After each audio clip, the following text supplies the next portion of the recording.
booted out of the superhero movie business because of a simple buyout.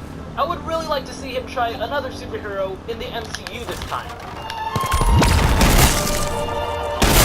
If he takes what he's done in True Blood, Tarzan, and Big Little Lies, then you got a really solid choice for Sentry's character down to a T.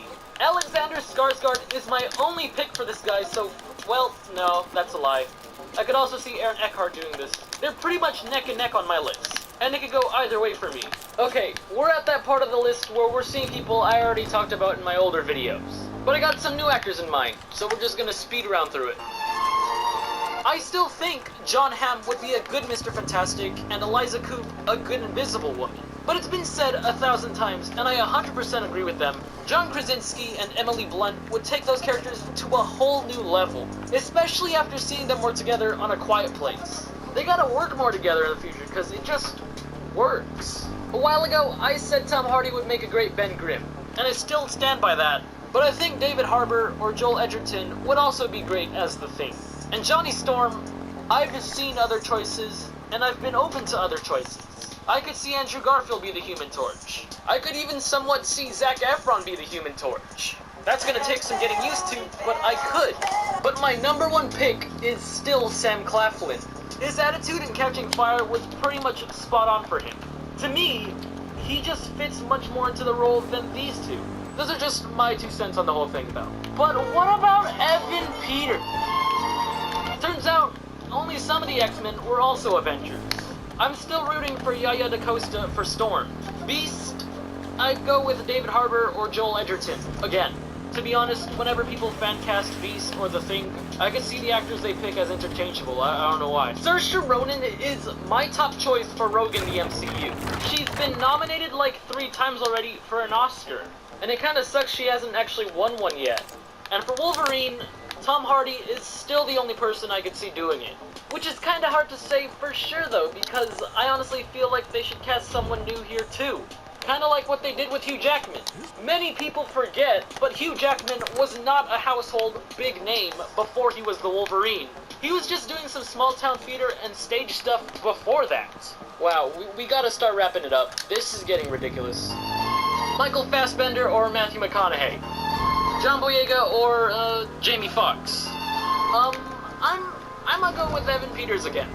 When they finally decide to kill Peter Parker for reals this time, or have him retire, having chosen Jacobs or RJ Cyler as Miles Morales would be a nice change of pace. Ryan Potter, he's Beast Boy in DC's Titans, but who cares, he can be in both Marvel and DC. Eliza Dushku, because based on what she's done on Dollhouse and Buffy, I think she could do this character justice. Monica Raymond's name isn't really thrown around a lot, so I'd probably say her. James Skarsgård was great as It, and I think he'd be awesome as Holden as well. Logan Lerman, he tried being Percy Jackson, and even though I thought he did a good job there, the movies themselves couldn't help but feel like cheap Harry Potter knockoffs. So Percy Jackson, it is pretty much Harry Potter. I mean, if we're just getting it out there, it's true. Instead of a school, they can't have a school, because that would really be ripping Harry Potter off, so now they hang out at day camp. Now Percy, Potter, Hermione, and Black Ron have to go out there and save the day. I think this character is much more up his alleyway. This one isn't a joke this time. I would genuinely, from the bottom of my heart, want to see Evan Peters as Speed, if we can't get him as Quicksilver. Since he's supposed to be Scarlet Witch's son, and he's older than Elizabeth in real life, but he'd be perfect for the role. Alexander Flores. He's not the best actor out there, but he was fine in the first 2 Maze Runner movies, so I'd be cool with him doing it. Just keep Ryan Reynolds. Stephen Lang. Stephen Lang was a guy I was kind of rooting for when they were still casting Cable in the Deadpool sequel. I'd love to see him as Cable, especially after seeing him in Don't Breathe. Toby Kebbell was thrown under the bus in the most recent Fantastic Four movie, which sucks because he was awesome in Planet of the Apes and Black Mirror. He should get a second chance at being a superhero. Alright, yeah, I'm done. There's no way I'm finishing this list. I'm pretty sure we're never gonna even see some of these lesser-known characters in...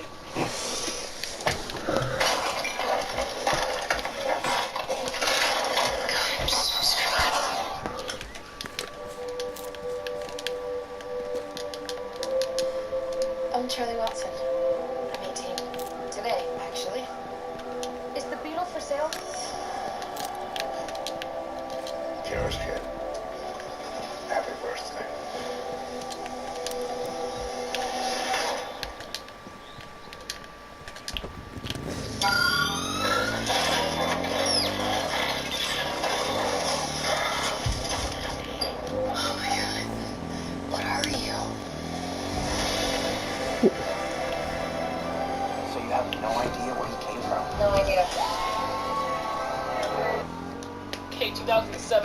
and they completely 80-yard all of his lines so that Lawrence could add his deep, bassy voice.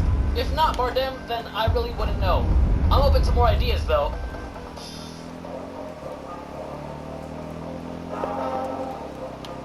Poison Ivy is one of Batman's many villains who chooses to be more than friendly sometimes. Her character is all about taking anti-veganism to the extremes, using toxins and pheromones to do anything for her plans. Most of the time sacrificing humans that get in the way of her plans. I'd really love to see Charlize Theron or Eva Green take a stab at this. Theron has proved she can do those kinds of press X for environmental fatalities well, and her talent has earned her many acting awards on her belt. Green hasn't had as much experience on the big screen, but whenever she is in films, she always knocks it out of the park.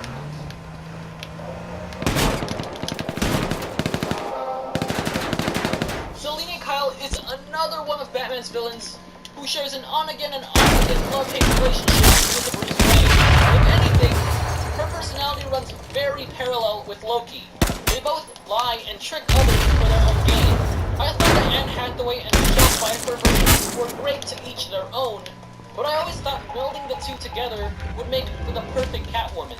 Pfeiffer did great for what she was given way back when, but the very essence of her character never really screamed Not challenging Catwoman that. to me. You make it so easy, don't you? Hear me roar.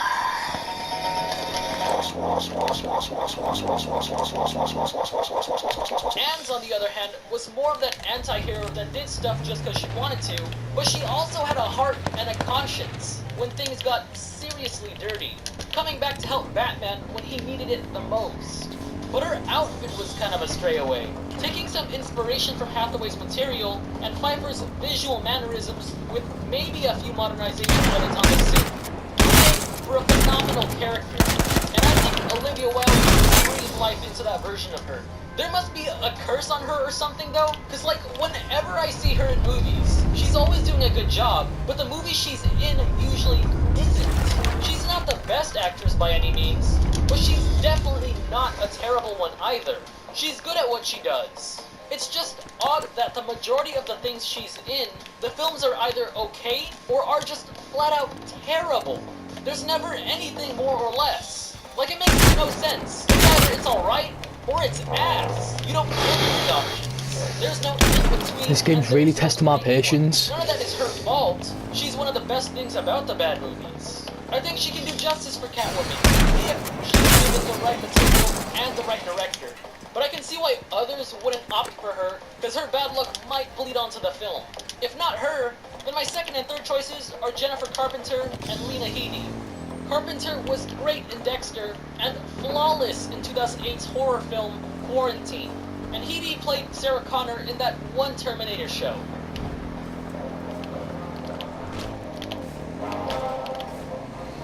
Long story short, he was the second person to become Robin, got super unlucky one day, and was just demolished by the Joker with a crowbar.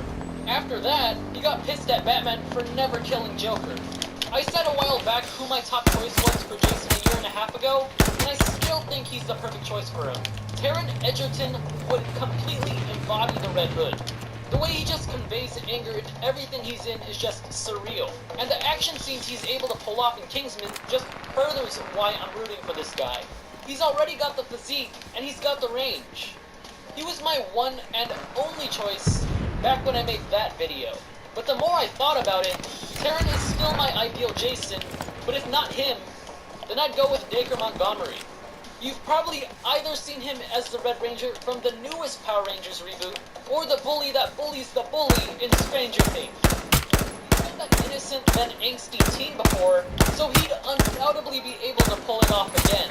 Both of these guys have that flame of rage whenever they're on screen, which totally fits the nature of Jason's character. Some others are also rooting for Dylan O'Brien, but to be honest, after watching the stuff he's been in, I see him more as a candidate for Nightwing, if anything. Working Red Hood in here shouldn't be too hard. They've been setting this up for years. Nearly half of the DCEU movies he's been alluded to. So if they never go with him eventually, it'd be like reminding the teacher that there was homework when you didn't even do it yourself. I'm not saying they should include him as the next villain, But if you've been building up to him like they've been doing, then just be sure to do him eventually.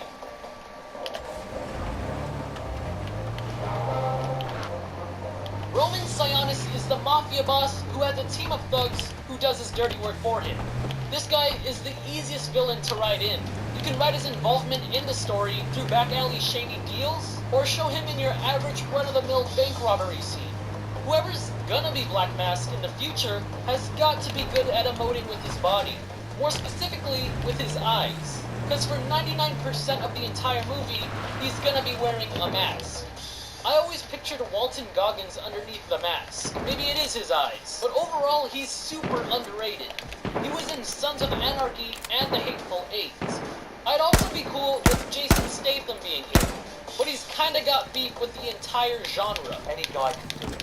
I have no ambition. I mean, I can take my grandma and put her in a cave, and they'll put her on a green screen, and they'll have stunt doubles come in and do all the action. Anybody could do it. I mean, they're relying on stunt doubles, green screen, $200 million budgets. It's all CGI created, CGI.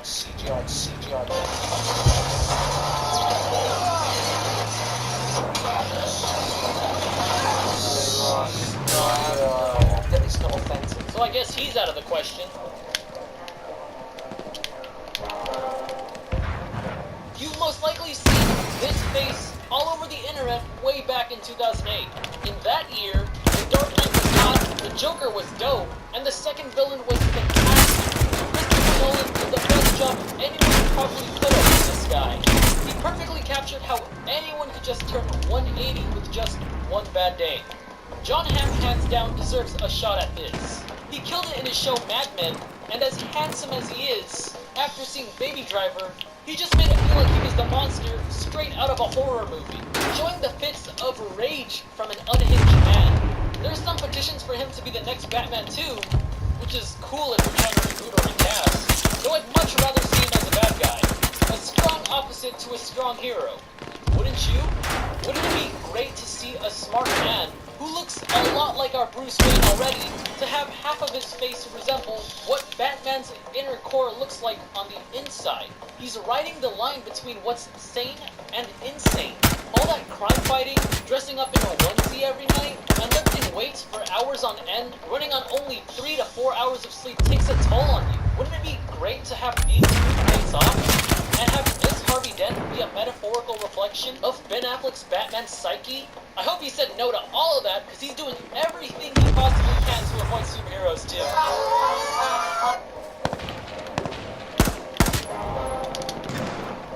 Another mob-related low-thug bad guy of Batman's. He's one of the shortest Batman villains, and one of the only actual sane ones. In the second Michael Keaton Batman movie, Danny DeVito did an okay job with what he was given, but that being said, what he was given had some really odd choices. Toby Jones was fine in the MCU as Red Skull's assistant, and his character there shares a lot of physical and personal similarities with the Penguin. Jones has a way of conveying the superiority he has in his mind, despite how awkward it is to feel threatened by someone who doesn't seem like he could hurt a piece of straw. Other names I've heard being thrown around were Paul Giamatti and Josh Gad, which I don't agree much on. Giamatti can act, and he has had some great performances in the past, but his last time in a comic book movie just makes my head go. And nothing of what Josh Gad has ever done suggested to me that he'd make a good Penguin. He probably could, I just haven't seen enough of his work to say if he would. He's very eccentric and joyful in almost everything he's been in, which isn't exactly the traits of the Penguin. But who knows? Batman kills in this universe, apparently, so anything can happen. I perceive it as not him killing directly. Not him killing directly. That's not really my problem, you know.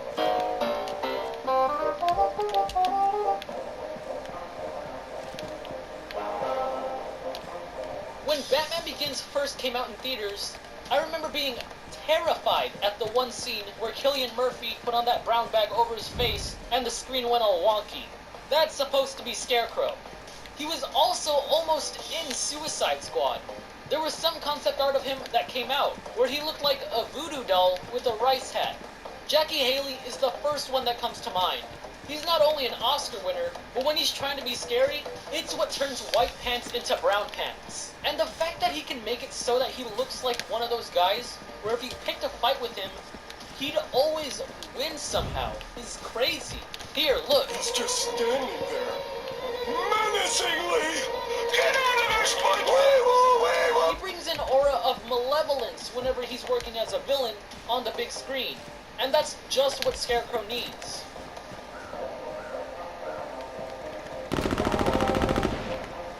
Clayface has the ability to shapeshift into anything and everything he wants to. We've never really got him in a live-action movie as of yet, mainly just in TV shows and the Lego films. For the majority of the screen time, all we'll be seeing is most likely what we saw with Sandman in Spider-Man 3. Oh wait, that's human. What we're supposed to see is just a big mound of brown. So whoever they choose has got to be pretty experienced with motion capture. I'd say Andy Serkis, but he's in this video as another villain. So I'm more for Toby Kebbell on this role. This guy had the worst luck on superheroes so far. He was good in Black Mirror and the most recent reboot of King Kong. His depth into the mocap world shouldn't be forgotten. The way he's able to translate the animalistic nature of CGI characters, even in a life of its own, is impressive. It's much harder than it looks. Acting in and of itself is